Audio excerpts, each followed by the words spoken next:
बंधुगण मु आसी जाइछि आउ एक भयानक हॉरर स्टोरी सहित।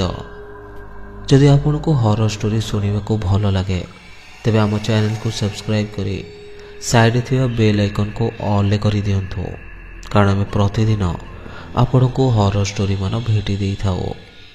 आउ डेरी न करी चलतु बढ़िबा आजिर हॉरर स्टोरी को।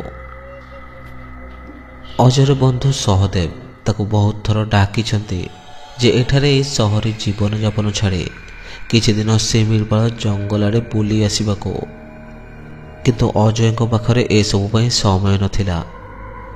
बैंक चाकिर व्यस्तता और लेखालेखी फुर्सत मिले तो कुआडे जिबे। सहदेव तांकर पिलादिनर बंधु एका स्कूल और कॉलेज रु पाठ पढ़ा सरिबा परे से स्टेट बैंक रे जोग दियंती आ सहदेव डाक्तरी पढ़िया पई बुर्ला मेडिकल जाती। एबे सहदेव 2 वर्ष हेलानी शिमिलपाल जंगल ले पोस्ट पाइछंती। अजय को लेखालेखीर अभ्यास कॉलेज बेलू रहस्य और रोमांचक कहानी रचना करिबारे से सिद्धहस्त। सबुथर नाई नाई कला परे एथर शीत दिन डिसेम्बर रे अजय भाविले जे से सहदेव पाखकू शिमिलपाल जिबे। कटक रु गाड़ी धरिले शिमिलपाल पई। गाड़ी चली थाए घाटी रास्ता दे। जंगल अपरूप आभा तांको अभिभूत करुथाए।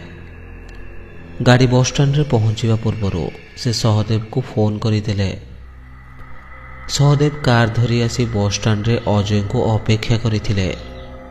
दुई बंधु पूरा 6 वर्ष परे देखा साक्षात। कार रे बसी दुई जन सहदेव को सरकारी क्वार्टर को गले। बहु समय धरी दुई बंधु कथबार्ता हेले। सहदेव को बाहागर ठीक हो सारी थाए आसंता फेब्रुआरी मास को। राति रे खाई पी दुई बंधु गप करी सोई पड़िले। सकाळु उठी चाह जलखिया खाई सहदेव चलीगला ता क्लिनिक को। अजय को सब बतई दे गला जे केउठी कौन अछि। सहदेव गला परे अजय हाथ रे खंडे बही धरी क्वार्टर आगे थिबा लॉन ने बसी शीतुआ सकाळ को उपभोग करुथांते। एही समय रे सहदेव को पियन आसी चाह कप सहित खबर कागज दे गला आ कहि दे गला जे तार घरे किछि काम अछि। किछि समय पर से आसिले खरा बेलर खाइबा तैयारी करि देबो। एति कहि से चली गला। ता जिबार किछि समय परे गेट खोली जने जीर्णकाय लोक आसिले। अजय को देखि नमस्कार कले। अजय भाविला बोधे सहदेव को कौनसी रोगी होइथिबो। सेथिपई से ताको कहिले जे एबे सार घरे नहांती, तुमे संध्या बेल को आस।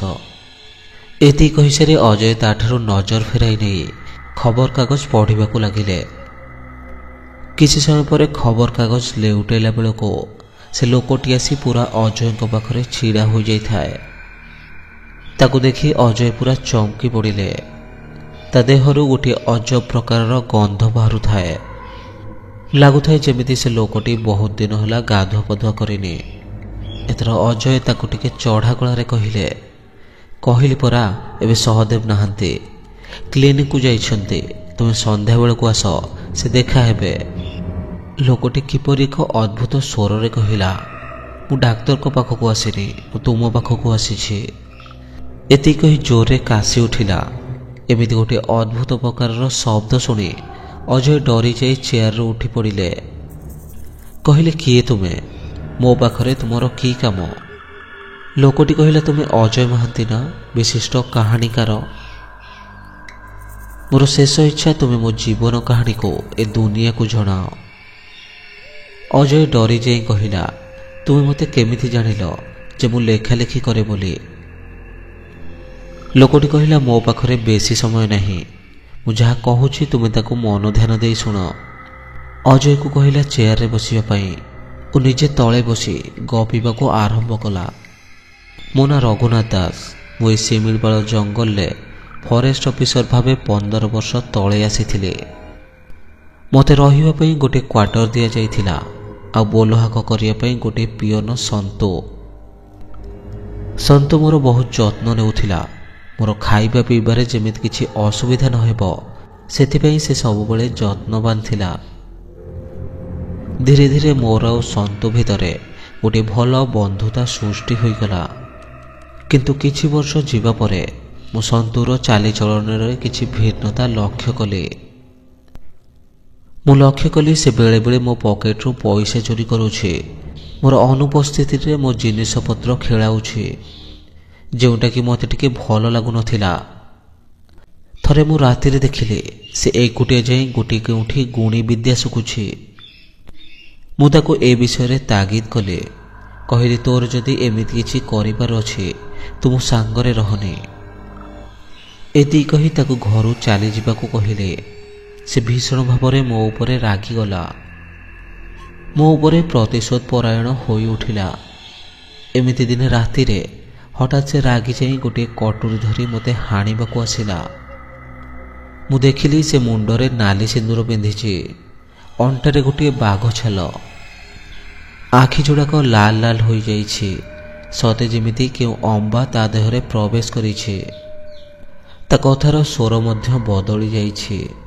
କେମିତି ଗୋଟିଏ ପୁରୁଷ ଓ ନାରୀ ମିଶା ସ୍ୱରରେ ସେ ଗର୍ଜନ କରୁଥାଏ।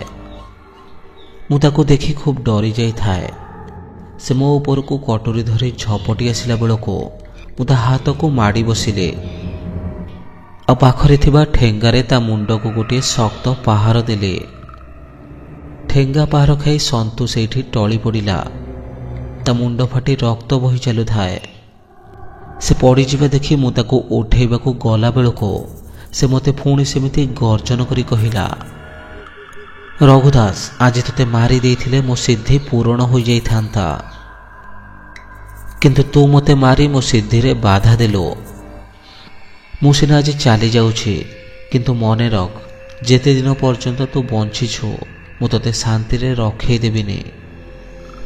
ସବୁବେଳେ ତୋ ସହ ତୋ ପାଖରେ ଛାୟା ହୋଇ ରହିଥିବି।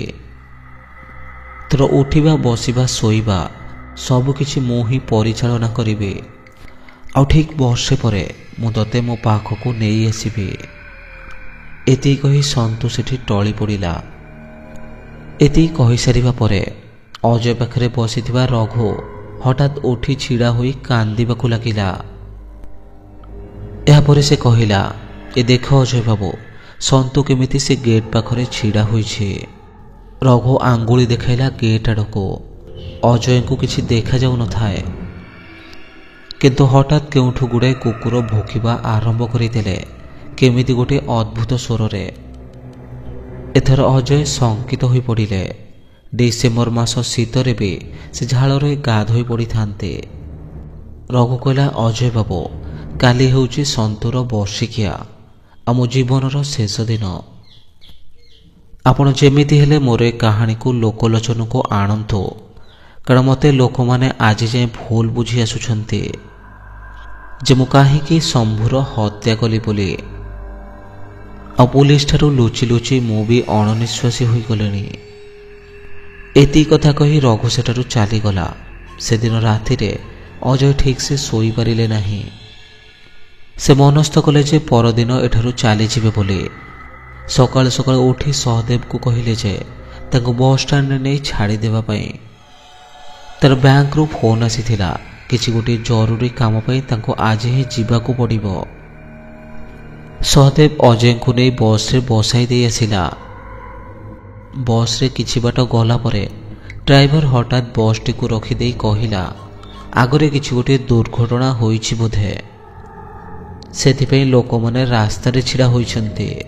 ଉତ୍ସୁକତାର ସହିତ ଅଜୟ ବସ୍ରୁ ବାହାରକୁ ଆସିଲେ, ଜାଣିବା ପାଇଁ ଯେ କ'ଣ ହୋଇଛି। ଦେଖିଲାରୁ ଗୋଟିଏ ଲୋକର ତଣ୍ଟି କାଟି କେହି ଜଣେ ହତ୍ୟା କରିଛି। କିନ୍ତୁ ଏ କ'ଣ? ଏ ତ ସେଇ ଲୋକ ଯେ କାଲି ତାଙ୍କ ପାଖକୁ ଆସିଥିଲା। ଭୟରେ ଶୀତେଇ ଉଠିଲା ତାଙ୍କର ସର୍ବାଙ୍ଗ ଶରୀର। ଚୁପଚାପ ଆସି ନିଜ ସିଟ୍ ଉପରେ ବସି ପଡ଼ିଲେ। କିଛି ସମୟ ପରେ ପୁଲିସ ଆସିବାରୁ ରାସ୍ତା ସଫା ହେଲା ପରେ ଗାଡ଼ି ଚାଲିଲା କଟକ ଅଭିମୁଖେ। ରାସ୍ତା ସାରା ଅଜୟ ସେଇ କଥା ଭାବି ଭାବି ଅନ୍ୟମନସ୍କ ହୋଇପଡ଼ୁଥାନ୍ତି। ରାତ୍ରିରେ ଘରେ ପହଞ୍ଚିବା ପରେ ସେ ରଘୁ କହିଥିବା ସବୁ କଥାଗୁଡ଼ିକୁ ଗୋଟିଏ କାହାଣୀର ରୂପ ଦେଇ ଗୋଟିଏ ଭଲ ପତ୍ରିକାକୁ ପଠାଇଦେଲେ। ରାତିରେ ଶୋଇବାକୁ ଗଲାବେଳକୁ ଦେଖିଲେ ଗୋଟିଏ ଛାୟା ଯେପରି ତାଙ୍କ ଘରୁ ବାହାରିଗଲା।